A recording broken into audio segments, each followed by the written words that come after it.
गत 25/11/25 रे हमर अभियोगकारी प्रभात कुमार साहू गोटे कंप्लेन देइथिले पहाड़ पुलिस स्टेशन रे। ताकर अभियोग थिला जे से भुवनेश्वर कटक फेरिला बेले पहाड़ पाखरे हेतु गाड़ी पार्किंग करथिले तांका कार को हुंडाई एसेंट कार। से समय रे किछि दुर्बृत्त सोर्ट पॉइंट रे तांको बैग रे से कार रे थिबा बैग रे 20 लाख टंका को से माने छड़ी कि तांकोठु नै चेंदी बोली से संक्रांत रे केस हेतला 445/25 पहाड़ थाना रे।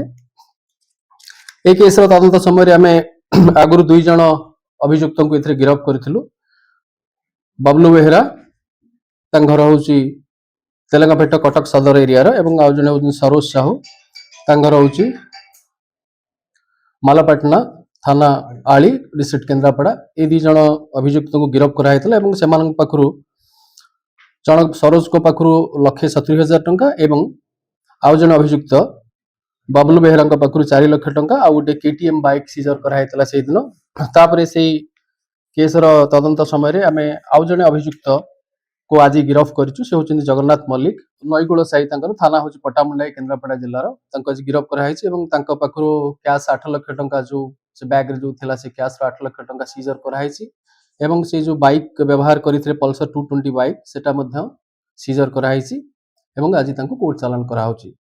वर्तमान ए केस रे समुदाय 5 जण अभियुक्त भितर 3 जण अरेस्ट हेकि फॉरवर्ड हेचंती एवं समुदाय जो 20 लाख टंका तांकोठु डकैती करी नेइथिले ता भितर टोटल 13,70,000 टंका सीजर करा हेछि कैश एवं गोटे केटीएम मोटरसाइकिल आ गोटे पल्सर 220 मोटरसाइकिल आ गोटे सोल्ड एवं आज जगन्नाथ मल्लिक अभियुक्त को आज कोर्ट चालान करा जाउछि।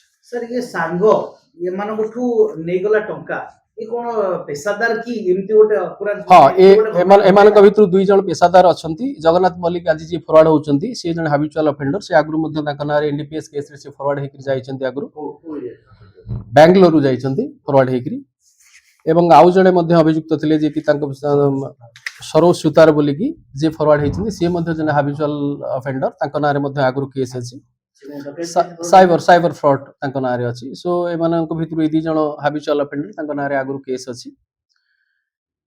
सो ए क्रम रे सेमानकर अन्य मानकर एवं तांकर कोठी इन्वॉल्वमेंट अछि मध्ये हमें सेटा को वेरीफाई करछु। आउ 2 जण अभियुक्त सेतरे अछंती इन्वॉल्व अछंती जे मानक मध्ये हमें तुरंत एथरे अरेस्ट करी फॉरवर्ड करी एवं बाकी जो रेस्ट अमाउंट रहला मध्ये रिकवर सेतरे करा जाय। सर या करो माने या काम कोन एक्चुअली जगन्नाथ मल्लिक रो काम कोन ई पैसा छिना एमानकर किछि ऑस्टेंसेबल सोर्स ऑफ इनकम नाही किंतु बेले बेले से गाड़ी चलाए बड़ा गाड़ी चलाए जगन्नाथ मल्लिक जाको आज हमें फॉरवर्ड करू।